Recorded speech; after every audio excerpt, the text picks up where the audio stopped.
Assalamualaikum warahmatullahi wabarakatuh. Alhamdulillah alladzi arsala rasulahu bil huda wa dinil haqq liyudhhirahu 'alad dini kullihi wa kafa billahi syahida. Asyhadu an la ilaha illallah wahdahu la syarikalah wa asyhadu anna Muhammadan abduhu wa rasuluh la nabiyya ba'dah. Allahumma shalli ala Muhammad wa ala Muhammad. Rabbi shrah li sadri wa yassir li amri wahlul 'uqdatam min lisani yafqahu qawli. Amma ba'du. Pemirsa yang dimuliakan Allah, alhamdulillah kita jumpa lagi di channel Islam Madinah. Kali ini kami akan membahas apa sih awal dan tujuan akhir agama yang merupakan bekal untuk memahami ma'rifat dan usul. Pemirsa, ketika kita bersaksi bahwa tidak ada Tuhan yang layak disembah kecuali Allah, berarti sebenarnya kita sudah mengenal Allah atau istilahnya ma'rifatullah. Karena persaksian itu mengandung pengetahuan. Ada sesuatu yang disaksikan berarti ada sesuatu yang diketahui, ada sesuatu yang dikenal. Meskipun ma'rifat di situ masih dalam tahapan awal, setidaknya yang bersaksi sudah yakin akan keberadaan Allah. Jadi tidak salah jika ada qaul ulama yang mengatakan awaluddin ma'rifatullah. Awal agama adalah mengenal Allah. Lalu jika awal agama adalah ma'rifatullah, maka akhir agama itu apa? Dalam sajian ini mari kita tengok dulu sejarah manusia turun ke bumi dan harus kembali kepada Allah. Sajian ini diharapkan bisa menyadarkan kita bagaimana seharusnya kita dalam menjalani agama ini. Kita umumnya merasa cukup dengan sholat, zakat, puasa, dan haji. Padahal untuk meraih ridha Allah saja masih banyak yang harus kita perhatikan dan kita kerjakan. Baik, kita mulai dengan tinjauan sekilas sejarah manusia.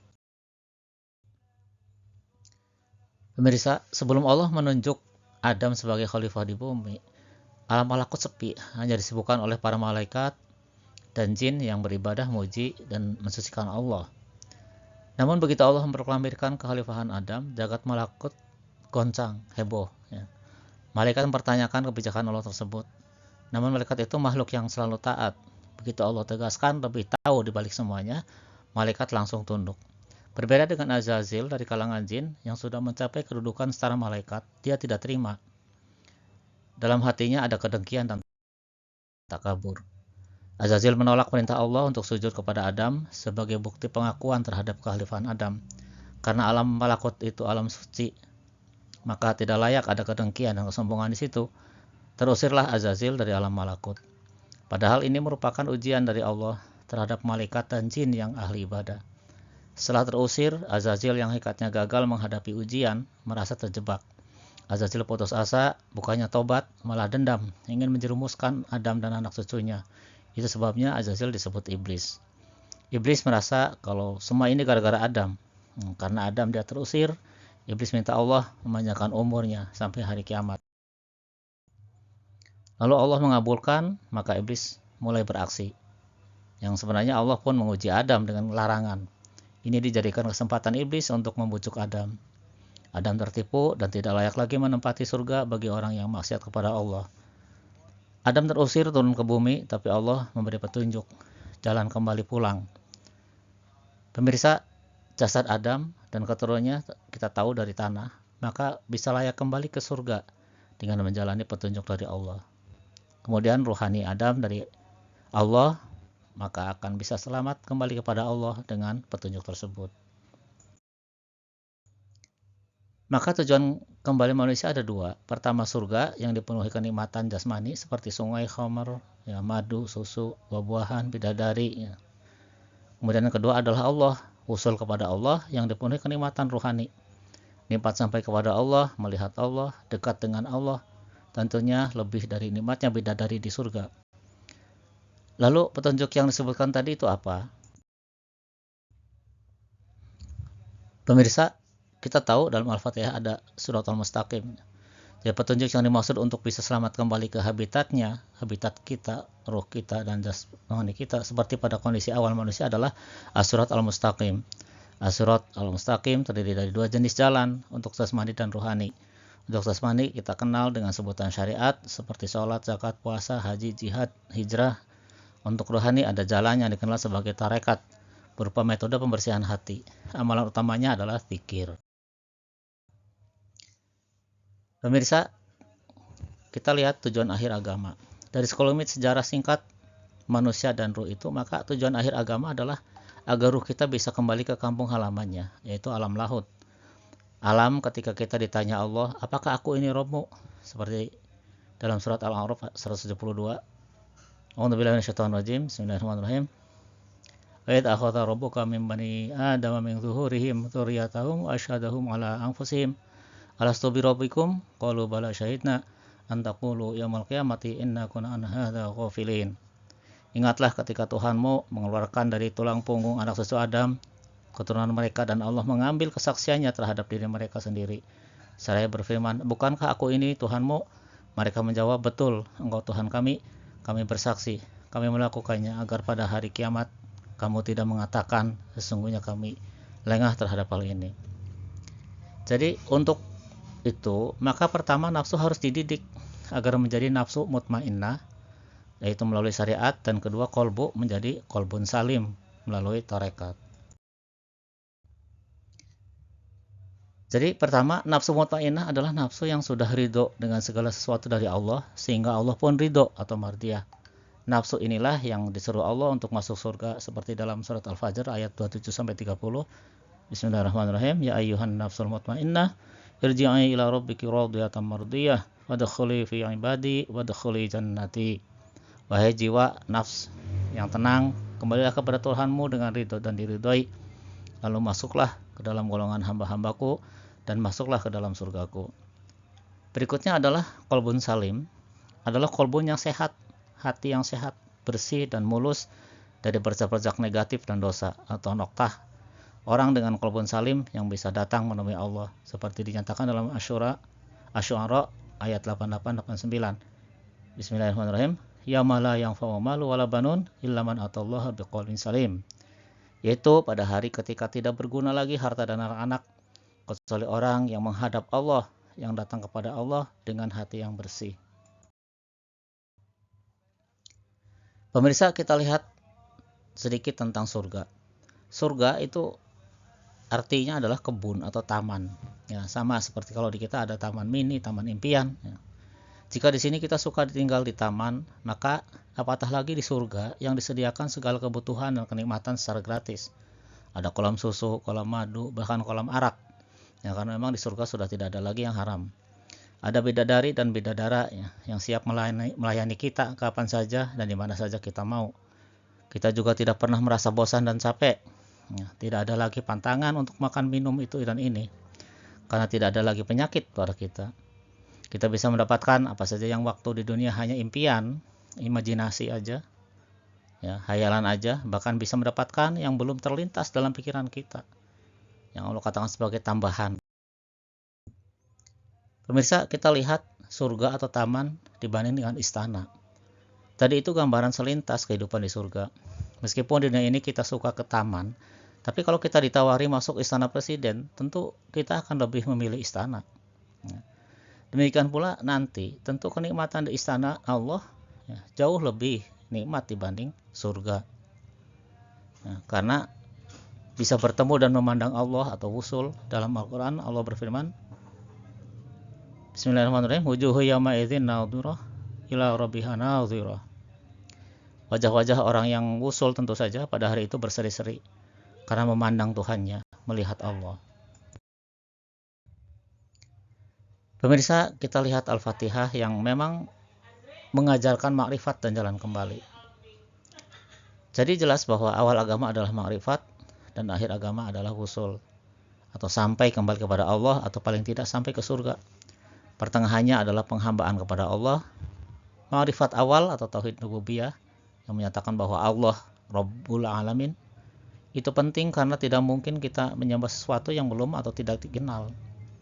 Al-Fatihah mengajarkan hal ini. Dari ayat-ayat pertama sampai Maliki Yaumiddin adalah ayat-ayat makrifat. Iyyaka na'budu wa iyyaka nasta'in adalah penghambaan kepada Allah. Ayat-ayat berikutnya adalah doa agar Allah menyampaikan kita pada tujuan akhir, yaitu seperti para nabi, siddiqin, syuhada, dan sholihin. Dengan meniti as-siratal mustaqim, kita akan sampai pada makrifat yang paling tinggi, yakni makrifat zat atau ihsan di akhirat kelak. Makrifat yang tinggi kepada Allah itulah yang menyebabkan kita layak masuk istana Allah. Kalau kita kenal presiden, raja, maka kita mudah masuk istananya. Untuk itu kita harus menempuh dua jalan tadi dan tidak boleh mengabaikan salah satunya. Kuncinya adalah ikhlas, karena jika tidak ikhlas berarti kita sedang menyembah diri sendiri atau syirik. Dalam Al-Kahfi 10 dinyatakan siapa yang mengharapkan pertemuan usul dengan Tuhannya, hendaklah melakukan amal saleh dan tidak menjadikan apa dan siapapun sebagai sekutu dalam beribadah kepada Tuhannya. Artinya tidak menjadikan sesuatu tidak syirik lah ya, tidak syirik. Nah, pemirsa, orang yang sampai ke surga ibadahnya memang mengharapkan surga, dan orang yang sampai kepada Allah ibadahnya tidak mengharapkan apapun termasuk surga kecuali Allah. Nah, yang ibadahnya mengharapkan dunia, ya surganya juga dunia saja. Pemirsa, kadang kita tidak sadar dan terlalu berlebihan, ya, overestimated istilahnya terhadap kolbu, terhadap hati kita. Kita kadang terlalu berlebihan dalam menilai hati kita sendiri. Kita merasa baik-baik saja, merasa sudah ikhlas, merasa sudah tidak ada rasa iri, tidak ada dengki, tidak ada ujub, sirik kecil, dan lainnya. Ini seperti orang yang berpenyakit yang merasa sehat. Ketika disarankan untuk ke dokter, menolak, karena takut nanti dokter membuka semua penyakit-penyakitnya. Tapi kadang ada juga yang memang tidak mengerti dan tidak mau peduli dengan semua itu tentang penyakit hati tadi.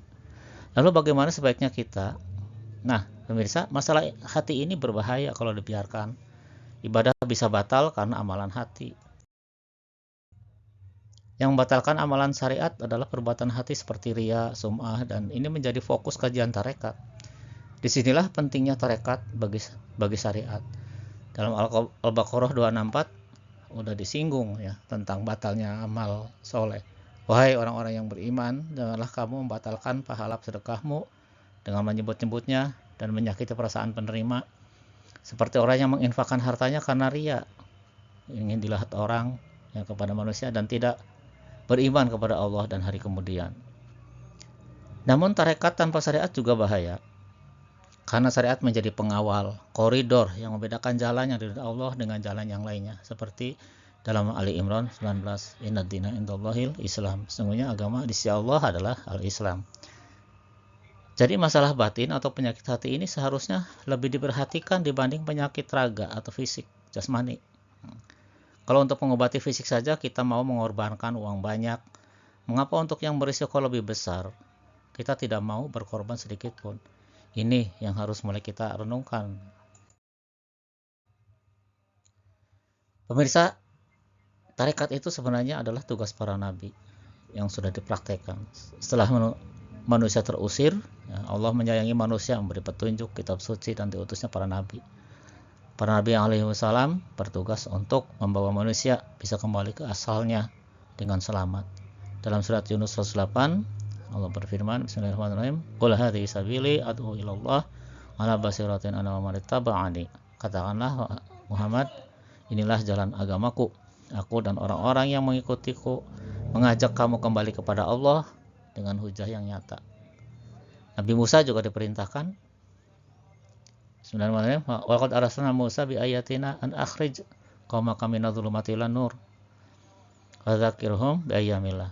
Sesungguhnya kami benar-benar telah mengutus Musa dengan membawa tanda-tanda kuasaan kami, dan kami perintahkan kepadanya, keluarkanlah kaummu dari berbagai kegelapan kepada cahaya yang terang benderang, dan ingatkanlah mereka tentang hari-hari Allah. Hari-hari ketika bersama Allah tadi, ketika Allah bertanya, apakah aku ini Robmu? Kemudian mungkin di antara kita ada yang bertanya, bolehkah bertarekat? Ya. Pemirsa, sendi agama dalam Islam itu ada 3, iman, Islam, ihsan. Ini udah populer sekali, kita semua mungkin udah pada maklum. Ya. Iman dikaji dalam ilmu tauhid atau akidah, Islam dalam ilmu fikih, ihsan dalam tasawuf atau tarekat. Di zaman Nabi SAW dan beberapa tahun setelah beliau SAW meninggal, ilmu-ilmu itu belum ada. Begitu juga ilmu tajwid, ilmu nahwu, sorof, ilmu lainnya, tapi prakteknya wujudnya ada. Nah, target ihsan adalah bisa merasakan kehadiran Allah. Sebagaimana Nabi SAW bersabda tentang ihsan ketika ditanya oleh malaikat Jibril, engkau beribadah seakan-akan melihatnya, yaitu melihat Allah. Kalau tidak, yakinlah bahwa Allah melihatmu. Jadi jika ingin melihat Allah di akhirat nanti, kita harus belajar melihat Allah di dunia ini. Nah, itu target tarekat. Nah, faktanya kan merasakan Allah melihat kita saja jarang terjadi pada kita, apalagi merasa melihat Allah. Lalu bagaimana caranya supaya bisa mencapai ihsan? Pemirsa, dulu Nabi Sallallahu Alaihi Wasallam membimbing langsung sahabatnya. Beberapa sahabat tinggal dan tidur di masjid yang kemudian disebut sebagai ahli sufa, yang makan seadanya, pakaian seadanya. Jadi Nabi Sallallahu Alaihi Wasallam menanggung kebutuhan hidup mereka. Begitu pula praktek tarekat yang dilakukan para pendiri tarekat yang diteruskan para guru mursyid pewarisnya. Guru mursyid adalah pembimbing rohani pengikutnya dan yang meneruskan tugas Nabi Sallallahu Alaihi Wasallam kala itu. Untuk masuk tarekat ada baiat sebagai janji atau komitmen untuk mempraktekkan tarekat secara konsisten. Dalam hadis riwayat Muslim disebutkan, barang siapa yang mati dan di lehernya tidak ada baiat, maka yang mati seperti keadaan orang jahiliyah. Jadi tarekat itu sudah dipraktekkan oleh Nabi SAW dan para sahabatnya, meskipun istilah tarekat atau ilmu tasawuf, sufi belum dikenal kala itu. Sebagai penutup, jelas bahwa awal agama adalah ma'rifat dan akhir agama adalah wusul. Yang ini bisa dekat dengan Allah, bisa memandang Allah. Untuk bisa sampai pada tujuan akhir agama, orang harus mencapai ihsan, yaitu bisa memandang Allah atau paling tidak selalu sadar sedang dipandang Allah. Tarekat adalah praktek agar kita bisa wusul, yang dibimbing langsung guru mursyid. Allahu alam, jika ini suatu kebenaran silakan share agar Anda ikut serta dalam menebar kebenaran. Kalau belum subscribe, tolong juga untuk subscribe. Namun jika ada salahnya, silakan luruskan. Demikian, terima kasih. Bila taufiq wal hidayah. Wassalamualaikum warahmatullahi wabarakatuh.